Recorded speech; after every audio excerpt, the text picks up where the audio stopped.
Hey, welcome back to Driven Within. I'm your man B Chap. My co-host ain't here today, but anyway, I'm gonna go over a topic that I feel that is really strong when it comes down to a lot of people, a lot of different individuals. The topic I'm gonna talk about today is irrational thoughts. An irrational thought. Anybody know what an irrational thought is? See, I don't want to sound like a teacher though, but some people don't understand what an irrational thought is. So I looked it up and I came up with some things, some ways. I came up with the definition and what irrational thoughts are. So irrational thoughts observe. Hold up. Let's see what I wrote. See, this is what happens when you write down stuff. And it's a whole big old, all this sort of stuff on the paper. Yeah, gets mixed up.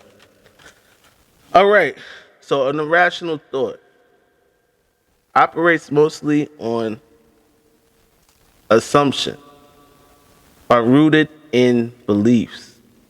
Okay, so irrational in beliefs based on past experiences, positive or negative. So let me say that again.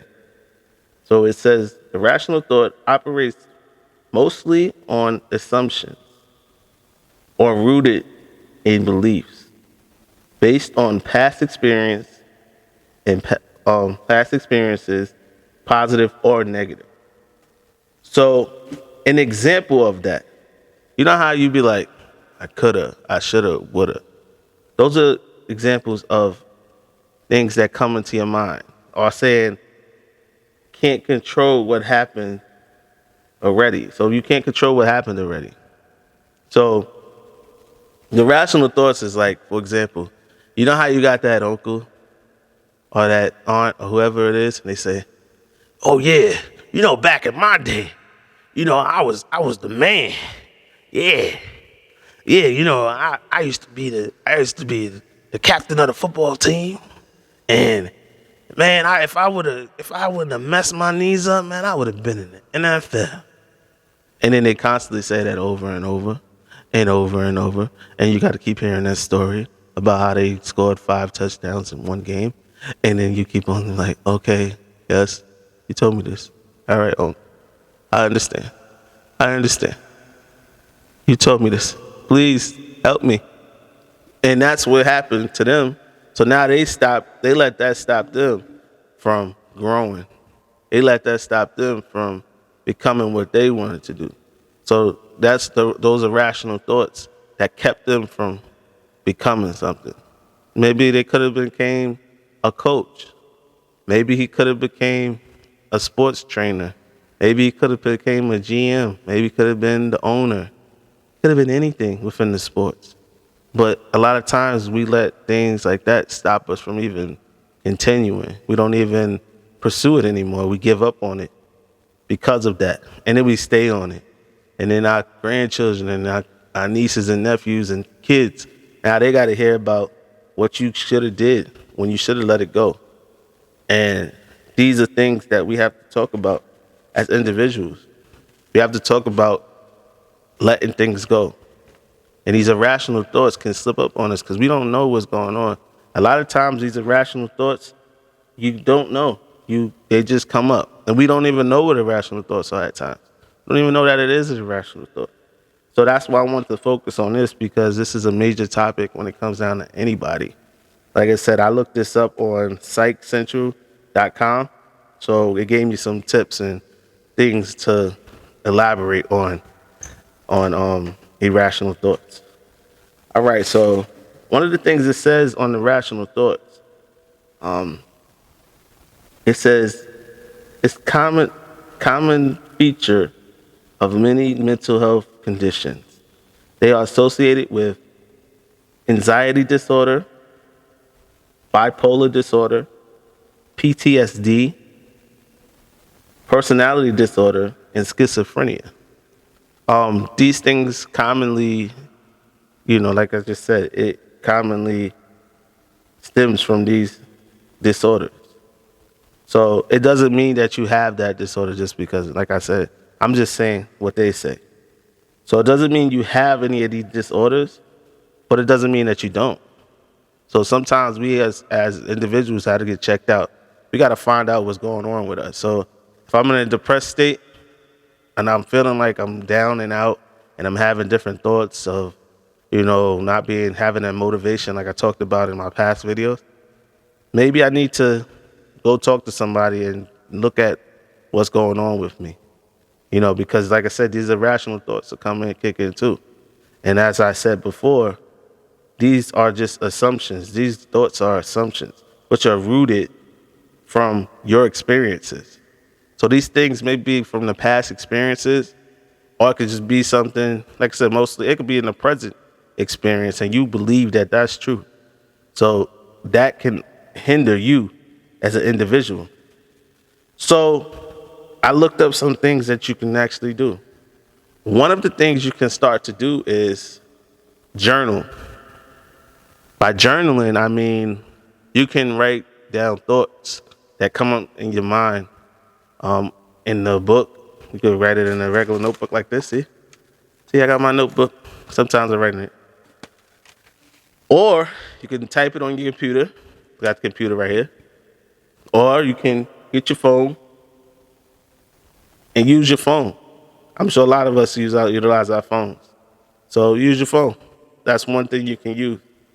Journaling is important when it comes down to knowing what I'm thinking, also just reporting things that I'm thinking. A lot of times we're not going to remember everything that you thought of. You're not going to remember you're not going to remember it all. I'll just say that. Because we are moving every day. We're moving around so much that how could we remember? We can't remember everything. So journaling is a good way of finding out, what am I thinking? Then you take that. Now you have it recorded. So then now we can detach our thoughts. So with our thoughts, now we can start to see it in the research and be like, hold up, why am I thinking this? Why do I think this way? So one of the things it says is to take the non-judgmentally and observe them and what's happening around you. So let's not judge what's going on around us. Let's start having more of an open mind. Like, for example, let's not go off our experiences of what we've handled. So if a person has a thought about something, so let's say, what topic could we talk about that won't offend anybody or anything? So, for example, if a person loves the color blue, right? I might have a thought in my mind where I don't like blue because maybe somebody I know died and they was wearing blue. That's a stupid example, but anyway, it may be. So now I have a personal bias against them because they wearing blue and they love blue. And now I'm judging them off of their wearing blue as if they're a bad person, and they're not. They're not a bad person. They're just me. That's something I have to deal with for me. So now we have to take them thoughts and start to observe them. Observe your thoughts and find out what the root of the problem is. Because a lot of times that root of that problem is us. It's us. We have to evaluate ourselves before we say a lot of things. We have to evaluate ourselves before we do a lot of things. Because in the end, we end up hurting ourselves. So I'm here to tell you right now that these irrational thoughts happen more than you think it does. Because there's a lot of things that we don't see as irrational because we believe in them. Because these are our past experiences and we see them as facts. And they're not facts. All of our thoughts are not facts. We may believe in them like as if they're facts, but they're not all facts. So I might think I know everything, but I can also be incorrect on a lot of things, which that means you need to check yourself and check what you're saying. Me, I don't get up here and say, well, I am a Harvard graduate and I am working on my PhD and my vocabulary is like none other. No, my vocabulary is average. I'll say that right now. I graduated, have a 4-year bachelor's degree. But my vocabulary is average, and I'm not going to sit here and say, "Well, I know this and I know that." Certain things I do know about. I know some things about some things, and I'm sure a lot of us know some things about some things. I know that. But what I'm trying to also say is, it don't matter about your Harvard graduating from Harvard. No matter if you got a 4-year bachelor's degree. No matter if you have a 2-year associate's degree. It don't matter if you just graduated from high school or you didn't graduate from high school. It doesn't mean that you can't gain this knowledge that's out here, because there's way more people way smarter than the next person right out here. They didn't even graduate from high school, but they're smarter than the guy from Harvard because they read, because they research, because they know a lot about everything. They analyze the world and they analyze their own thoughts. So analyzing your own thoughts can help you to expand on your vocabulary, expand on what's going on around you. So I give you that knowledge just to tell you guys that we all have irrational thoughts. It's something that's instilled in us. But don't let the irrational thoughts take you down. Don't let it become something that hinders you from getting to where you need to go. Because we, as individuals, are the strongest people. You have to work on yourself first. You're very strong, whether you know it or not. You're very strong. And you can do it no matter what. You don't need somebody to help you. You have to help yourself. Help yourself and stand your grounds. People come as support, but you're supposed to help yourself. Support is good to have, but you don't always need support. A lot of times we think that we need somebody. I need this person. I need that. No, you need you. You need to start analyzing yourself. And if you need help, go get it. And if you don't need no help, then you probably need help. I'm going to tell you that right now. If you feel you need no help at all, you probably do need help. But it may not be in the aspect of what I'm talking about. It could be in other areas. Because we all need help. No matter what it is, we all going to need help sometime. And, your support is good to have. But if you don't have no support, let's find out what's going on. Let's observe. Let's find out what's going on around this world. Let's try to make changes around us so that things are better for us. Because we're in this together, guys. We're in this together. Anyway, I wanted to touch on that real fast. I wasn't going to elaborate on it too long. But I know we all know that uncle. I used to be captain. I was the man. I used to be out here getting all the hoes. I used to get them all. Yeah, what happened? What happened? What happened?